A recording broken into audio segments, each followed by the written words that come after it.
Exams put most of last week's action kind of on the back burners, but we're back with a full slate of action. Richard Walker, star sports editor, as well as sports editor here at the Gaston Gazette. I'm Joe Hughes, Gazette sports writer, as well as at the Star as well. So we got it. We kind of rounded it out this week. Yeah. But talking about last week's action, it was very brief, but we had some impactful games. Certainly, Yeah. Saw Ashbrook girls really kind of make a statement last Friday, and then on Saturday, East Lincoln really asserted its dominance in a rout over Kings Mountain. Yeah, certainly.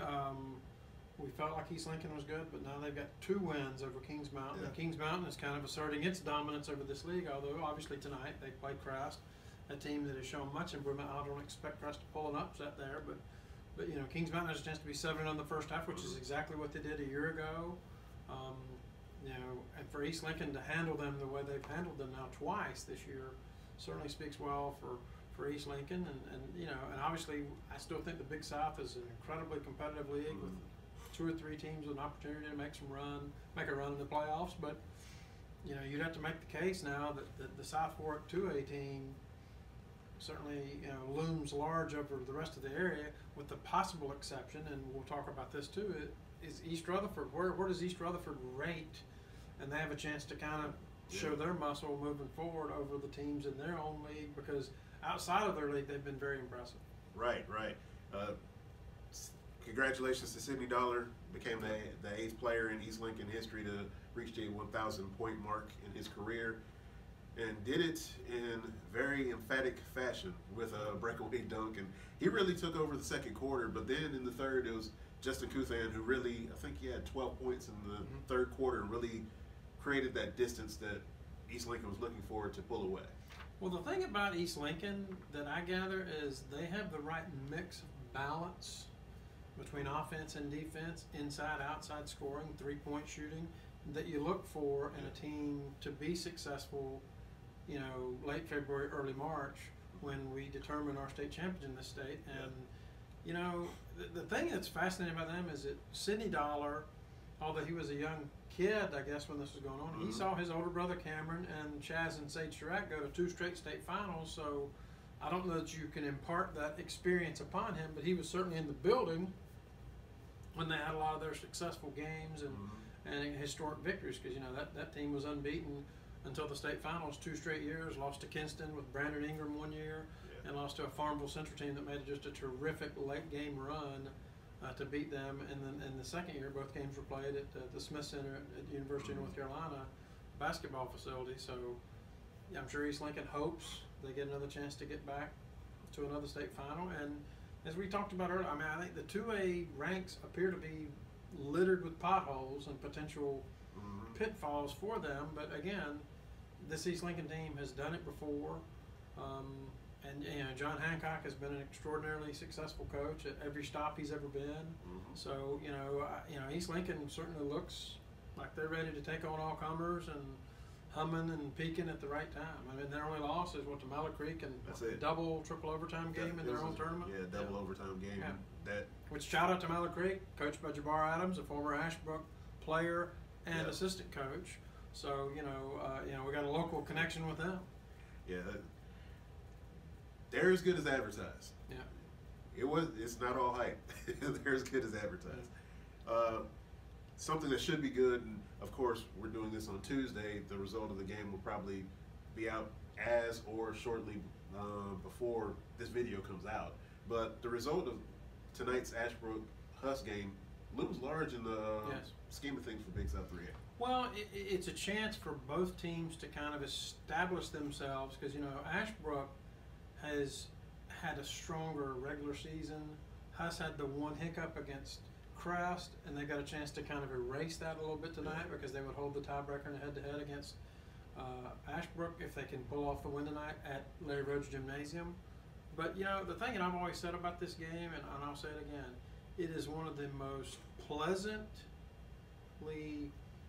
feel-good rivalries I ever see, because they go at it like nobody's business, and after all is said and done, they walk off the court and respect each other as rivals. And I've always found it really refreshing you know, I'd heard all about it. I moved here in 1989, and I can't tell you, I've probably been to 20 of these games now, and every year I'm always amazed by what may or may not happen, and you can almost expect the unexpected. I mean, I say that, and in this year, I think there truly is a bit of a toss-up feel to this. But, you know, Huss has kind of had the mojo here of late against Ashbrook, but it's a series that kind of swings back and forth, and there's never been a whole lot of separation between the two teams, and it doesn't last for long when it does happen, and I expect another, you know, get there early or you won't be able to get in, and, you know, just a great game. Like I said, the tickets are it's a sellout before the game's even played because they're going to sell all the tickets before the game, but, you know, get in there and get your seats. I know from a media perspective, it's just one of those rare games that you can't sit in the stands usually, but it's like I said, it's a refreshing battle and rivalry that I've always enjoyed watching, and I would encourage anyone who's never seen a Huss Ashbrook basketball game to go see it. Yeah, it's big in the standings as well because right. In addition to that part. Yeah, because along with that game going on tonight, Kings Mountain Crest, you basically have Kings Mountain undefeated, Crest with 2 losses. A win by Ashbrook could a win combined with a Kings Mountain win would basically put them 2 games ahead of everybody else. So. Exactly. So they really create some separation with the rest of the league. Yeah, and it's a little bit like on the women's side. I mean, you know, I still feel good about what North Gaston's doing, but they've got some work to do to catch up with Kings Mountain and Ashbrook now. They no longer control their fate, I guess is maybe the way to say it. Right, and the bad part for North Gaston is they've had both of those teams on their home floor and they've suffered losses.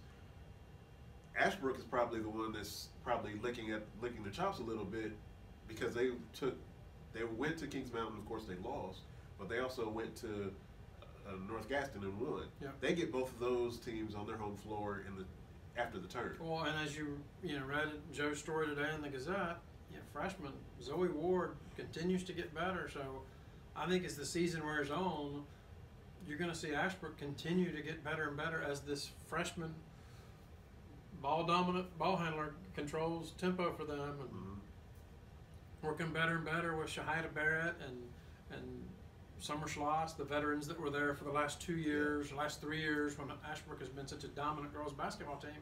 I mean, these girls and this coach, Juan Smith, have been, they've been under the bright lights and been in the big stage before. And, it'll be interesting to see if Kings Mountain, because I see them having no trouble with Crest tonight. Obviously, Crest has had a lot of struggles in girls basketball this year. But how do they manage the second half of the year? I mean, obviously they've got great talent and great players, and really, I hate to narrow it down to it, but it really makes you already clamor for when that Kings Mountain Ashbrook game comes about. And based on what happens in the Ashbrook Huss boys game, that could be almost the de facto conference championship games on both sides this year for boys and girls basketball. Yeah, and I think for Kings Mountain, it really depends on as they go, or as Hannah Clark goes, they go. And I think on Saturday against East Lincoln, she really regained her shot. Well, and as we said with Zoe Ward, Sanaya Wilson is an unusual case because she played varsity basketball at a private school as an 8th grader. So she's going to be a little more experienced than most freshmen in high school. And I think there's an element of growth potential there that's extraordinary. And it'll be fascinating to kind of watch these teams evolve and go as the season goes. And I feel like, I still think North Gaston has a lot going. So this is one of those rare years we've not had a whole lot of great girls basketball, or we have like maybe one team. It would not surprise me if Ashbrook, Kings Mountain, and North Gaston make some noise in the postseason in the 3A bracket. And without question, they're the 3 best teams we have. Yeah. Southwestern 2A is about to get interesting this week. Tonight you have East Rutherford and Shelby. Both of them are undefeated in conference play. And then on Friday, Shelby and South Point. Both of those teams have 2 wins. Either East Rutherford or Shelby can really create some separation, or by the end of the week, we might end up with a 3-way tie. Sure. And again, remember last year you had a 2-way tie at the top and like a 3-way tie for second. Yeah. Or I guess technically third in that conference. I can see that possibly happening again. I feel like looking at, and again, I hate to fall into the comparative scores game, but East Rutherford looks to be a little notch ahead of the rest of them. But obviously look at Shelby's resume and look at South Point's resume. They've put in some good work this year, and both teams have a chance to reap the benefits of their. I remember seeing South Point lose to Ashbrook at Kings Mountain in the Hoops and Halos tournament early in the year at Kings Mountain, and felt like, you know what, South Point's just getting their sea legs back because they had a bunch of football players that were playing. I think at that time they'd only practiced twice. I don't know that Ashbrook would want to see him right now. It'd be another competitive game. And I can see South Point really making some noise in that league, and Friday night will be their chance. I mean, that's a big game for them to go over to Shelby and see how they can match up with the Golden Lions. And Logan Thread has really asserted himself as their. They've got a lot of good young players. Yeah. And Blake Turner's a veteran leader for them too. Certainly. Do you see anybody kind of stepping up to the challenge of Lincoln Charter in Southern Piedmont 1A? They lost 2 games last week, but of course they lost to 2 quality opponents. Well, I'm going to tell you, Piedmont Community Charter, I was very impressed with them at Highland Tech. I'm going to have a story in the paper later this week about, again, it's funny, we've had Father-Son Week, Part 2. You did the story on the Cherryville Heralds last week. Lane and his father Scott, who top player and top coach at Cherryville. Dwayne Prolio, a former USC Upstate, and he was talking to me USC Spartanburg Rifle when he went to school there. But he was on when they were the first 2 Division II, NCAA Division II Peach Belt champions and national tournament teams as the coach. His older son DJ was a 1,000-point scorer a couple of years back. Now Dwayne's coming through, or Jalen, I'm sorry, Dwayne's the father, and Jalen's a good player. They've got some other good players. I mean, I went to see them play Highland Tech last week and was very impressed. I plan on going to see them at home. They play at a church in Gastonia, I believe St. John Baptist Church, against Bessemer City. Piedmont Community Charter has a chance to separate themselves a little bit, and then they've got 2 games left with Lincoln Charter. Hard to see Piedmont Charter winning those games, but they seem to have the makeup that could give Lincoln Charter some trouble. I mean, if the players can all stay out of foul trouble and they can avoid struggles on offense with like turnovers. It was fascinating. Piedmont Community Charter came out on Highland and really took it to them with their pressing game. But then, as the old cliche goes, the teams that like to press often don't like to be pressed. And Highland Tech got some traction by pressing Piedmont Community Charter, and they showed some vulnerability there. And I'm sure that Lincoln Charter will try to exploit that, because Lincoln Charter's strength is going to be in their backcourt. So, you know, I would think that would be a real fascinating test, and one that Piedmont Community Charter has kind of been building toward really throughout the whole year. I mean, their only losses, I believe, are to High Brighton, and I'm trying to remember the others, Community School Davidson. That's so they've lost to 2 really solid teams this year, and they continue to get better. And again, Jalen Prolio is a fine player, 1,000-point scorer, chance to become the school's all-time leading scorer, surpassing his brother if he continues at this pace throughout the season. But, you know, I was impressed with them last Friday, and I'm looking forward to seeing them this Friday. I'm going to have a story on the coaching family, or another father-son at Piedmont Community Charter later this week. Any final words? I think, of course, keep voting. Yeah, keep voting for our Player of the Week. And Thursday in the Gaston Gazette, we'll have our middle school previews, and we can talk a little bit about them as we move forward.